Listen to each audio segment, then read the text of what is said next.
भारत गौरव आचार्य श्री पुलक सागर जी गुरुदेव के प्रवचन और लेटेस्ट धार्मिक भजन व कार्यक्रम निशुल्क देखने व सुनने के लिए हमारे YouTube चैनल जीन शरणम मीडिया को आज ही सब्सक्राइब करें और सबसे पहले देखने के लिए बेल आइकन पर क्लिक जरूर करें।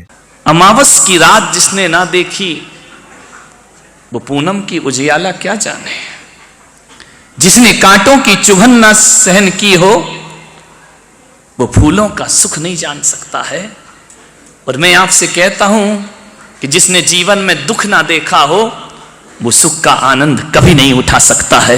सुख का आनंद उठाना है तो दुख से गुजरना ही पड़ता है। यदि अमावस की रात का अपना आनंद है और पूनम की रात का अपना आनंद हुआ करता है, और कभी कभी सुख का अपना आनंद है तो दुख का भी एक अपना आनंद हुआ करता है। दुख जीवन में जरूर होते हैं, दुख थोड़े बहुत होना भी चाहिए। दुख से घबराओ नहीं मेरे साथी, ये जीवन में मानव का श्रृंगार है। दुख में ही तो आदमी आदमी बनता है। अच्छे बुरे दिन दोनों आएंगे, बुरे के लिए तैयार रहो। आज अच्छे होंगे, अच्छी बात है, आशीर्वाद है। बुरे दिन भी आएंगे, उनके लिए आदमी को तैयार रहना चाहिए। सब दिन होत ना एक समान। एक ग्रस्त के जीवन में कितने दुख आते हैं।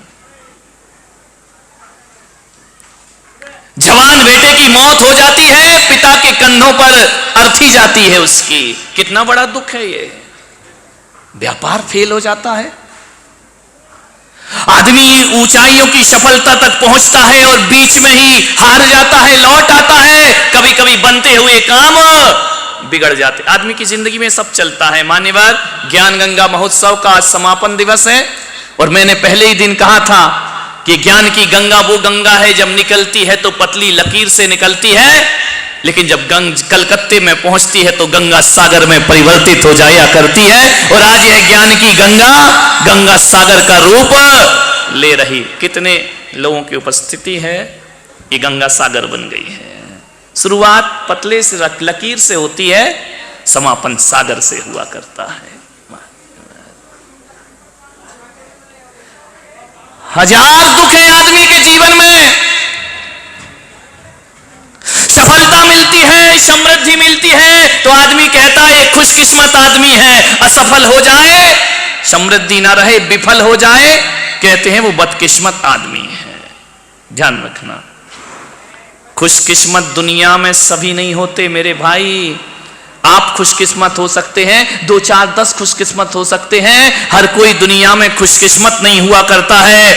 इसलिए मैं आपसे निवेदन कर रहा हूं, जो खुशकिस्मत नहीं है, बदकिस्मत हैं, उनकी सेवा करना खुशकिस्मतों का कर्तव्य हुआ करता है, दायित्व हुआ करता है। जो अभाव में ग्रसित हैं उनकी ओर सहायता के हाथ बढ़ना चाहिए। एक व्यक्ति आया, बोले महाराज मैं ज्ञान गंगा महोत्सव में प्रवचन में आया।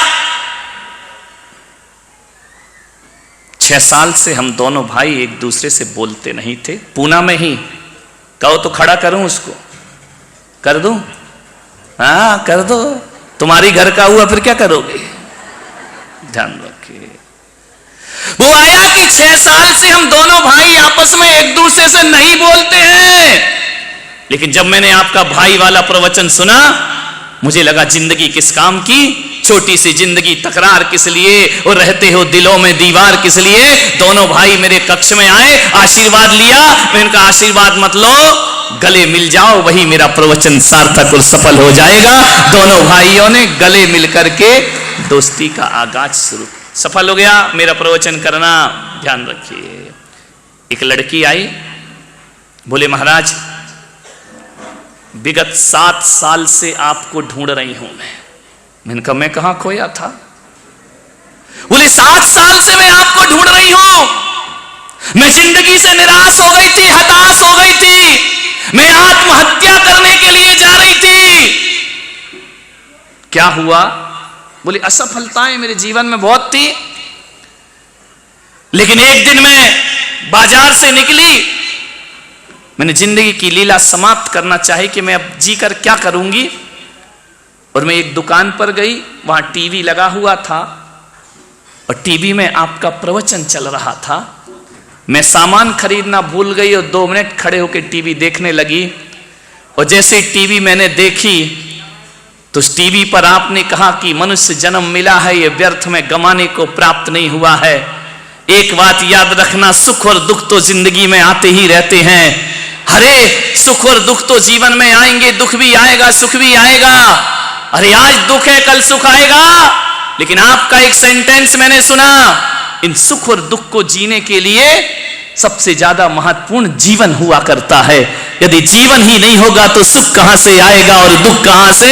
बस उसी दिन मैंने निर्णय लिया कि आत्महत्या नहीं करूंगी। 7 साल से इंतजार कर रही हूं, लेकिन जैसे ही मैंने रास्ते में होर्डिंग देखा, अरे मैं देख करके अचंभित रह गई। ये तो वही संत हैं जिनका मैंने एक सेंटेंस प्रवचन का सुना था।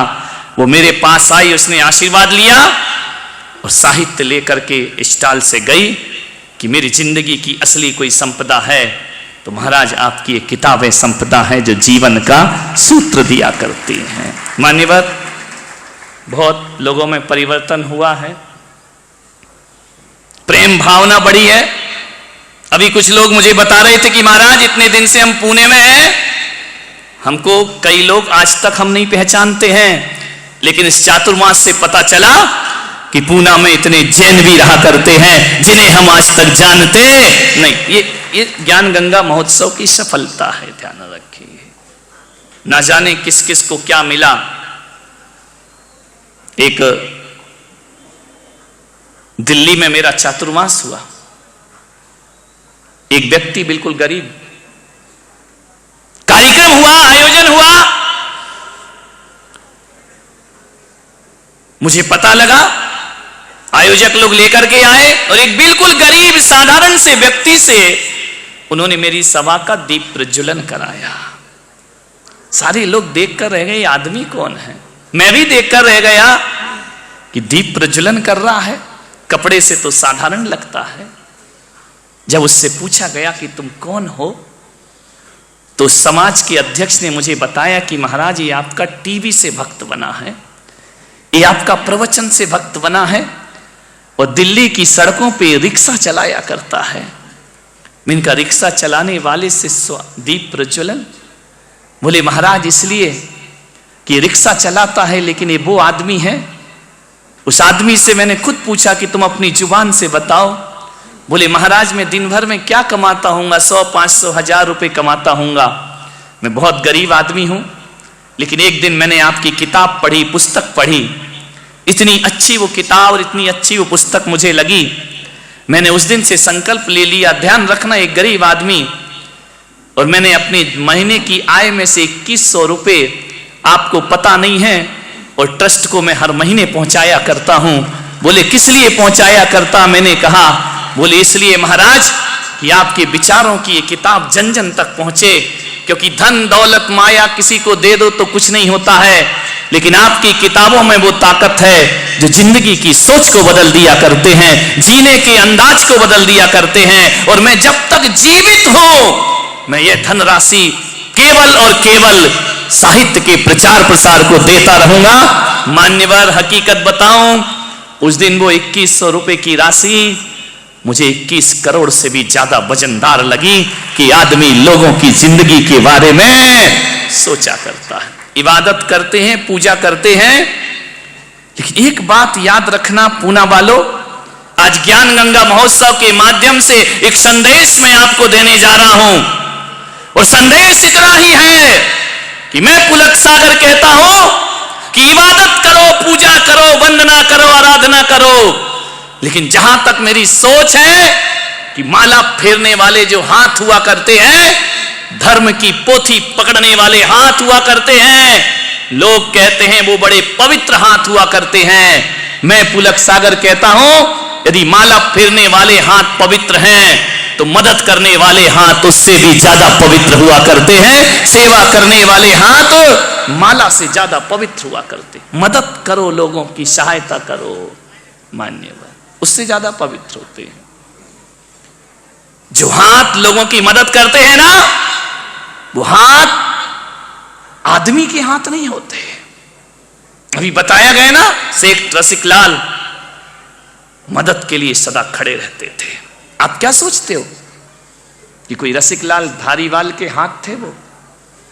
भगवान जब लोगों पे कृपा करता है ना, तो सीधे हाथ उसके जमीन पर नहीं आते, वो इन जैसे लोगों को अपना हाथ बनाकर जगत की सेवा करवाया करते हैं। संसार की सेवा वो ईश्वर के हाथ होते हैं। जो किसी के जख्मों पे मलहम लगाते हैं वो ईश्वर के हाथ होते हैं। जो किसी के सहारे के लिए आगे बढ़ जाए वो भगवान के हाथ। इंसान के बस में ये काम नहीं है। ये तो कोई देवता जैसा पुरुष ही मानव सेवा का काम इस जगत में कर सकता है। ध्यान रखना। मान्य मनुष्य स्वयं एक मंदिर है। एक बात स्मरण में रखना, मनुष्य स्वयं एक मंदिर है और ये धरती तीर्थ स्थान है। और जो मनुष्य ईश्वर की आराधना करता है, एक बात याद रखना, मानव की सेवा सबसे बड़ी ईश्वर की आराधना हुआ करती है। इससे बड़ी ईश्वर की कोई पूजा नहीं हो। इंसान हो, इंसान बनो। इंसान के काम ना आएगा तो क्या करोगे आप? अश्क में भीगी हुई मुस्कान का हम क्या करेंगे? छल फरेबों में मिले सम्मान का हम क्या करेंगे? काम जो इंसान के इंसान ही ना आ सका, तो फिर पूजते मंदिरों में भगवान का हम क्या करेंगे? इंसान के का ईश्वर ने भी तो यही किया है ना। ईश्वर का जब जब अवतार हुआ है, नारायण का अवतार हुआ है, तीर्थंकरों का अवतार हुआ है, इन्होंने क्या किया है? जगत की सेवा, जगत का कल्याण, जगत का भला किया है। ये ईश्वर की सबसे बड़ी आज्ञा और आराधना हुआ करती है। मन मैं आज इस मंच से उन लोगों को बड़े सम्मान के साथ याद करता हूं। रोटरी क्लब मानव सेवा के लिए बहुत कुछ काम किया करता है। महावीर इंटरनेशनल मानव सेवा के कार्य कर रहे हैं। ध्यान रखें, जी तो मानव सेवा का कार्य कर रहा है। और मेरे भी निर्देशन में पुलक मंच परिवार मानव सेवा के लिए पूरा जीवन समर्पित करके जी रहा है। ध्यान रखें, मेरा एक भक्त है जोधपुर में, राजस्थान में, जाति का ब्राह्मण है, राजू व्यास उसका नाम है, हेडमास्टर है स्कूल में, उसकी पत्नी नर्स है। उसने मुझसे मंत्र दीक्षा ली है। जानते हो, आपको विश्वास नहीं होगा, उस आदमी ने मेरे से प्रेरणा लेकर के एक एम्बुलेंस तैयार की। कोई ड्राइवर नहीं रखा है, खुद चलाता है, मरीजों को फ्री अस्पताल ले जाता है, फ्री उनके घर पहुंचाता है। और ऐसा ही नहीं कि केवल अस्पताल ले जाना, जितनी बार अस्पताल में डॉक्टर बुलाता है वो वात्सल्य धारा के नाम से वह एम्बुलेंस लेकर के उनकी सेवा करता है। ऐसी उसने एक शववाहिनी बनाई है। किसी के घर में मौत हो जाए, उसके यहां की शव यात्रा वो अपनी शववाहिनी में कराया करता है। मान्यवर, उसने भूखों को भोजन देने का काम किया है। मान्यवर, बहुत से प्रकल्प चल रहे हैं पुलक मंच परिवार की तरफ से मानव से। आज भी दिल्ली में 1000 लोगों को पुलक मंच परिवार निशुल्क भोजन कराया करता है। ध्यान रखें, भूखे लोगों को जिनके पास भोजन नहीं हुआ करता है। ध्यान रखें, मानव सेवा करिए। जिन्होंने दुख नहीं देखा वो दूसरों के दर्द को नहीं बांट सकता है जीवन में। इसलिए भगवान जिंदगी में थोड़ा थोड़ा दुख भी प्रदान किया करता है। एक मां थी, बहुत गरीब, निर्धन थी, कुछ नहीं था उसके पास। उसका एक बेटा था। वह मां हमेशा दुखी रहती थी कि मैंने तो अपनी जिंदगी गुजार ली, इस बेटे का क्या होगा? इसका तो अभी जीवन शुरू हो रहा है। बड़ी दुखी थी। एक दिन उसने अपने बेटे से कहा कि बेटा, एक काम कर कि जंगल में, तपोवन में एक पहुंचे हुए संत आए हैं, जा उनसे एक प्रश्न पूछ करके। उसने कहा, मां तू क्यों मुझे जंगल में भेज रही है? संतों से क्या प्रश्न करना? वो बैरागी लोग, वो सन्यासी लोग हमारे जीवन की समस्याएं। मां तूने मुझे इतना मजबूत बना दिया है, ऐसे संस्कार तूने मुझे दिए हैं कि अब मैं अमीरी के कभी ख्वाब नहीं देखा करता हूं। माँ ने कहा, बेटा मैं मां हूं, तू मेरे कहने से एक बार उस संत के पास चला जा। बच्चे ने कहा, तू कह रही है मां तो मैं जाऊंगा, मांगना कुछ मत। मैंने तुझे सिखाया है कि गरीबी के दिन जी लेना, लेकिन किसी के सामने हाथ फैला, मांगना कुछ मत, बस जाना और एक प्रश्न पूछ के आना अपनी मां का। बच्चे ने कहा, मां बोल क्या प्रश्न पूछना है? बोले जाकर के पूछना कि हे संत जी, हे मनीषी, हे साधु संत, हे महात्मा, जरा एक बात तो बता दो। मेरी मां ने पूछा है कि हमारे ये दुख के दिन कभी खत्म होंगे या नहीं होंगे। और कुछ मत पूछना, ये मत पूछना कि दुख का दिन खत्म कैसे करूं। बड़ी स्वाभिमानी मां रही, भेज दिया उसने संत के पास। बच्चा चला, पूना से ही चला होगा।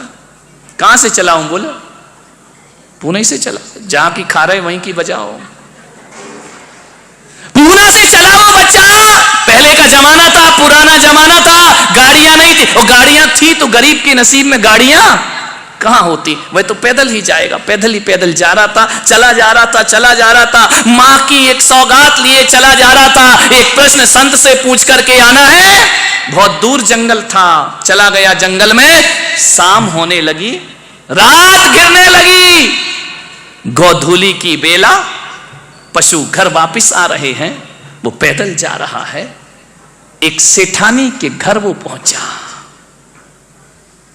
सेठानी से कहा कि सेठानी, तुम्हारा इतना बड़ा मकान है, इतनी बड़ी हवेली है, मैं पैदल किसी संत के पास जा रहा हूं, क्या आज की रात तुम्हारे घर के बरामदे में गुजार सकता हूं? सेठानी बड़ी दयालु थी, धार्मिक प्रवृत्ति की थी। उसने कहा, बेटा रात गुजारो, आओ विश्राम करो, रहो यहां आराम से। बोले रहना नहीं है, रात गुजारना है। सेठानी ने कहा, सो जाओ। उसका रात में विश्राम कराया। सुबह जाने लगा तो सेठानी ने पूछा कि बेटा तुम ये तो बताओ, तुम जा कहां रहे हो? बोले मैं एक संत के पास जा रहा हूं और मेरी मां ने एक प्रश्न पूछा है, उस प्रश्न का उत्तर लेने। बहुत बड़े संत हैं, पहुंचे हुए संत हैं, उसका उत्तर लेने में जा रहा हूं। सेठानी ने कहा, संत के पास जा रहे? बोले हां। बोले बेटा तू मां का प्रश्न लेके जा रहा है, एक प्रश्न मेरा भी पूछे आना। अरे उसने कहा, भाई गरीब पूछे तो पूछे, ये अमीर पूछ रही है प्रश्न। बोले एक प्रश्न मेरा भी पूछ लेना। लड़का बड़ा संस्कारी था, उसने कहा कि मां तेरे घर में मैंने रात बिताई है, जो प्रश्न कहेगी मैं पूछूंगा, जरूर पूछूंगा। प्रश्न ही तो पूछना है। बोले बस पूछ के आ जाना। बोले क्या प्रश्न है? बोले बस जाके संत जी से पूछना, मेरी जो बेटी है वो बोलती नहीं है, जन्म से ही नहीं बोलती है, इतना पूछना। मैं मां हूं, मेरी चिंता है ये बेटी बोलेगी या नहीं बोलेगी, इसका विवाह होगा या नहीं हो। दो ही चिंता रहती है माँ बाप को। बोले ठीक है सेठानी, मैं जाके जरूर पूछूंगा। आगे बढ़ा, जैसे ही चलते गया 12-1 बज गए। प्यास लगी बड़ी जोर से, पानी की जरूरत थी उसे। क्या देखता है, एक जंगल में एक पेड़ के नीचे कोई महात्मा बैठे हुए हैं। महात्मा से जाकर देखा कि महात्मा के कमंडल में जल भरा हुआ है। उसने महात्मा से कहा कि संत जी 2 अंजलि पानी पिला दो, मुझे बहुत प्यास लगी है। संत हृदय था, बोले लो बच्चे पानी पियो, मैं तुम्हें प्यास बुझाता हूं तुम्हारी। लेकिन एक बात तो बताओ बेटा, तुमको मैंने पहली बार देखा है, तुम जा कहां रहे हो? बोले एक बहुत पहुंचे हुए महायोगी आए हैं, मेरी मां ने भेजा है कि जाके उनसे एक प्रश्न पूछ के। अरे उसने कहा एक काम कर बेटा, एक प्रश्न, हाँ ये तो दुनिया में लाइन लगी है, क्या करोगे प्रश्नों की, हर जगह जहां चले जाओ वहीं कोई ना कोई प्रश्न। समस्या सब जगह है जीवन में, चाहे कहीं भी जाओ। उसने कहा बाबा जी तुमको क्या समस्या है? बोले बस मेरा एक प्रश्न पूछ लेना कि 25 साल से साधना कर रहा हूं, मुझे ज्ञान की प्राप्ति क्यों नहीं होती है, जाके पूछ लेना। उसने कहा भाई कितने गम हैं इस दुनिया में, गृहस्थ को गम हो तो हो, साधु संतों को भी दुख लगा हुआ। आगे बढ़ा, प्यास के बाद अब क्या लगेगी? हाँ सुरेंद्र कुमार जी, ऐसा लग रहा है तुम ही जा रहे थे। बोले अब भूख लगेगी। आगे बढ़ा, बढ़ते गया, दोपहर हो गई, 3 बज गए, बड़ी जोरों से उसे भूख लगी। रास्ते में एक किसान था, हल चला रहा था, उसकी पत्नी कपड़े में बांध करके रोटी और भाजी लेकर के आती है, सब्जी लेकर के आती है अपने पति के लिए। इसे भूख लगी थी, ये टकटकी लगाए देख रहा था। किसान ने कहा क्यों रे, भूखा है क्या? बोले हाँ, ले रोटी खा। ध्यान रखना, क्या जमाना था पहले का कि कोई भूखा होता था तो अपनी थाली का भोजन उसको दे दिया करते थे। संत एकनाथ जी महाराज भोजन करने के लिए बैठे, हाथ पैर का मुख का आचमन किया, ध्यान लगाकर बैठे, भोजन की थाली सामने रखी है, और भोजन की थाली रख के आंख बंद करके प्रभु का ध्यान कर रहे। आंख खोली तो क्या देखते हैं संत एकनाथ? कुत्ता रोटी लेकर के भाग गया। संत ने आंखें खोली, थाली खाली, रोटी गायब। अरे उनने कहा कहां गई मेरी रोटी? मैं तो परमात्मा का ध्यान कर रहा था और वो कुत्ता रोटी लेकर के। संत एकनाथ उठे, घी की कटोरी लेकर पीछे पीछे पीछे पीछे जा रहे। हे प्रभु रुको, हे नारायण रुको, ठहर जाओ, कुत्ता तेज भाग रहा है। संत पीछे पीछे कटोरी लेकर के भाग रहे, अंत में कुत्ते को पकड़ लिया, रोटी मुंह में है। संत एकनाथ, लोगों ने कहा कैसा संत है, कुत्ते से रोटी छुड़ाने को भाग रहा है। पीछे पीछे गए, जाकर के हाथ जोड़ा उस कुत्ते के, हे नारायण। बोले क्या हुआ? लोगों ने कहा ये कर क्या रहे हैं संत एकनाथ? कहा हे नारायण, हे प्रभु, ये रूखी रोटी क्यों ले जा रहे हो?